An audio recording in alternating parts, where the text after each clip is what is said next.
Okay, so this is section 1.7, and this is just a quick review on adding and subtracting fractions. We're pretty much just going to use the calculator for this section. We're not going to do this kind of stuff by hand, but mainly I just need you to know that you do need to use the calculator, okay, for this. In order to add or subtract fractions, you must have a common denominator. This was not the case in the last section when we did the multiplication and division. You don't have to have a common denominator to multiply or divide fractions. Excuse me, but you do to add or subtract. Now, that's because this denominator acts as a unit or a size. 2/9 plus 5/9 is 7/9. That's like saying 2 feet plus 5 feet is 7 feet. So this 9ths is like your unit size. Okay, so you do have to have the same one to add or subtract. Now, once you have the same denominator, all you have to do is add or subtract the numerators and keep the common denominator. Please do not add or subtract the denominators. Once you get a common denominator, you add or subtract, whichever the case may be, the numerators, and you keep the common denominator. So like I said before, it's like a unit. So like 2 feet plus 5 feet is 7 feet. So looking at these,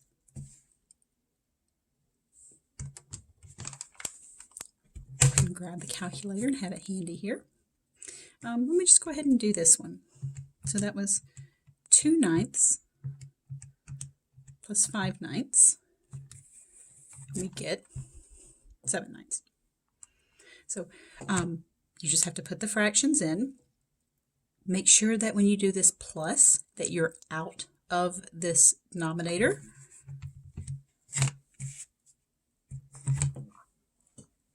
Now, let me show you what I mean by that.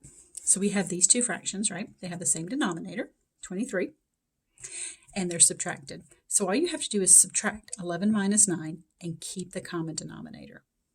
So that's going to be 11 minus 9, which is 2 over 23. Okay, so it's going to be 2 over 23. Now if you put this in the calculator, you have 11 fraction 23. Don't hit the minus, because if you hit the minus right now, it's going to go minus, and look, you're still in that denominator. So you can hit delete, that's your backspace. Now look closely. You see how that has a little blinking little arrow? It looks like it's pointing to the right. That's because you want to hit this right arrow over here to get out of the fraction. So then we hit minus, and now we have our new fraction. 9 fraction 23. And then that gives me 2 over 23. You can do all of them in this section that have, whether they have a common denominator or not.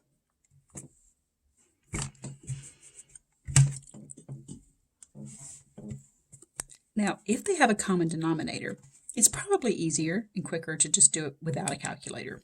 But if you think that you're going to mess it up, then use the calculator.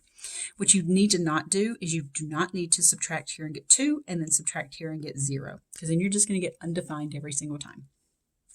All right, so -1 minus 3, we know is going to be -4. Keep the common denominator. Same denominator. Add the top. 11 plus 7 is 18. Keep the common denominator. Now, here's something about this one. Now, notice there's an x here. That's just part of your common denominator.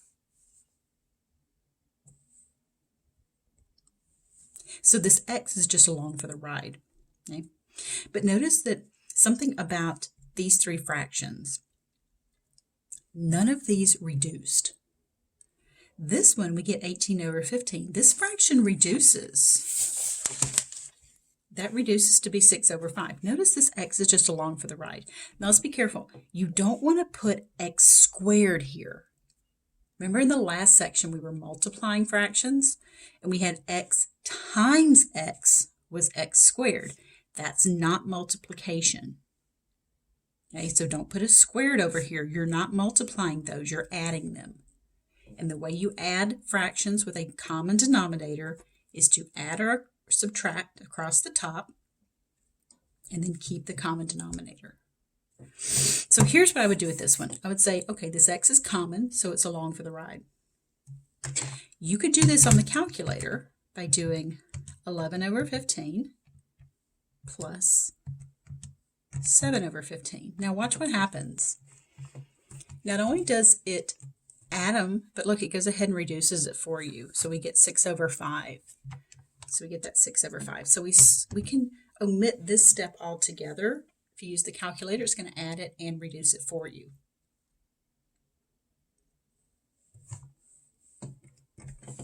Now, just in case you forgot, if you get to this point, the 18 over 15, and you just want to reduce that fraction, you can just put that fraction, 18 over 15, in your calculator and hit enter, and it'll give you the reduced. So if you just put a fraction in and hit enter, it'll reduce it for you. Okay.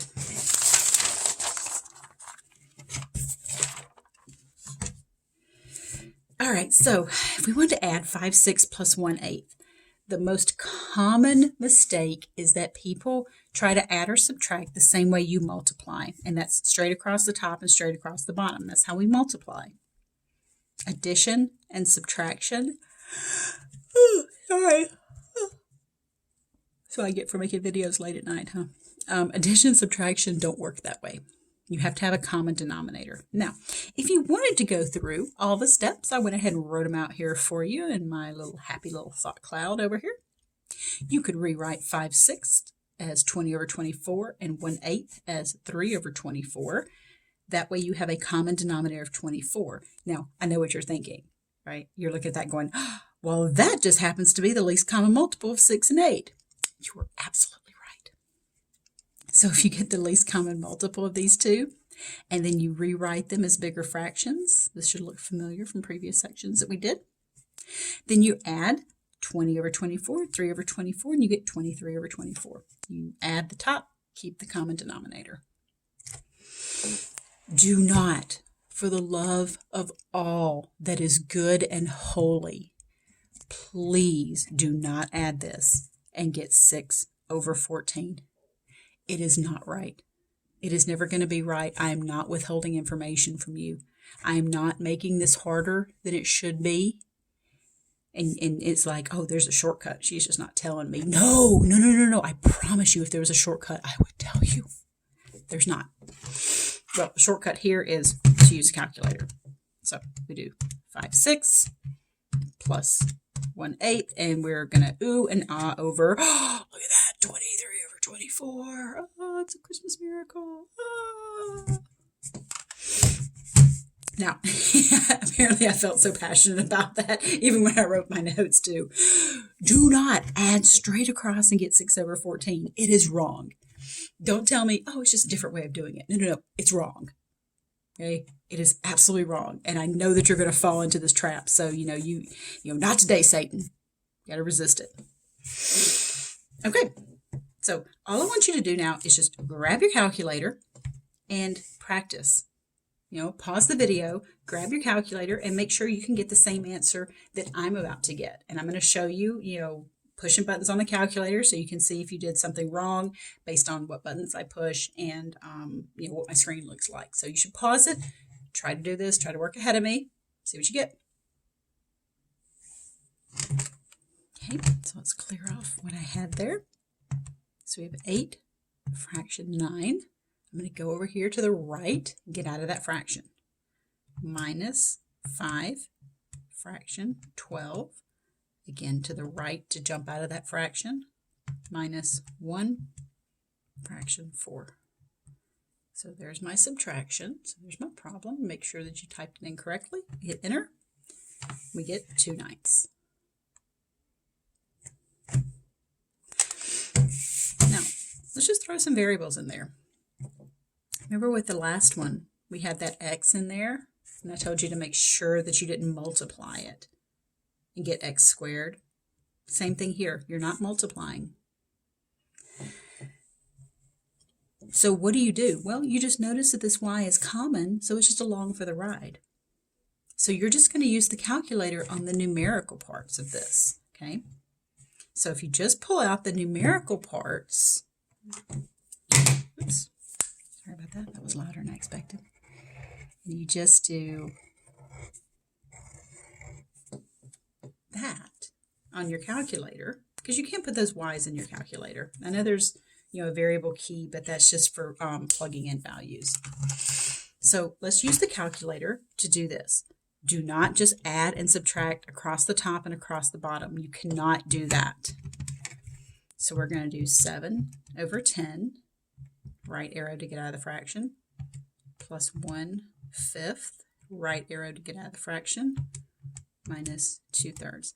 Now, if you choose to have a different calculator than what I have, that's fine, as long as you know how to work it. However, this is the one I'm going to use. And when it comes to like scientific notation and things like that, you might find it helpful to have the same calculator that I have.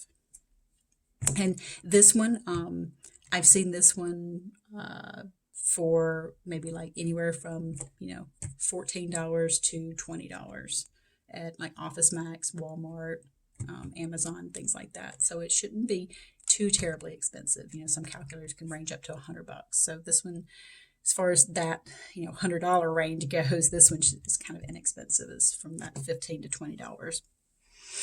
Okay, so we get 7 over 30. So 7 over 30. And then that y was just common. Don't write that as y cubed. That's not multiplication. That's not multiplication. And don't add that. Don't be like that y plus that y. No, we're not adding those numbers. You're not adding those y's either. That is just common. And it's really easy to get this mixed up with the multiplication and the division we were doing in the last section. So just know that confusion could arise. Okay, last one here. This is a pretty quick and easy section because it's pretty much all calculator. Let's just put this straight in the calculator. This one's going to involve the division, subtraction, and multiplication. Now, we don't have to worry about the order of operations just yet, but that is going to be our lead-in in the next section for the order of operations. So let's just type it exactly as it looks here. So 1 divided by 3, so 1/3 there, divided by 1/2, minus 5/6 times 3/4. Your calculator is programmed to know the order of operations. So you don't have to worry about doing the order of operations yourself. The calculator is programmed to know those already. So I got 1 over 24. So all I want you to do mainly with this is to know what to do with the variables and to know what common mistakes to avoid. Oh, look at that big red. And how to use the calculator, what buttons to push and stuff in order to do that. So this should be a quick and painless section for you.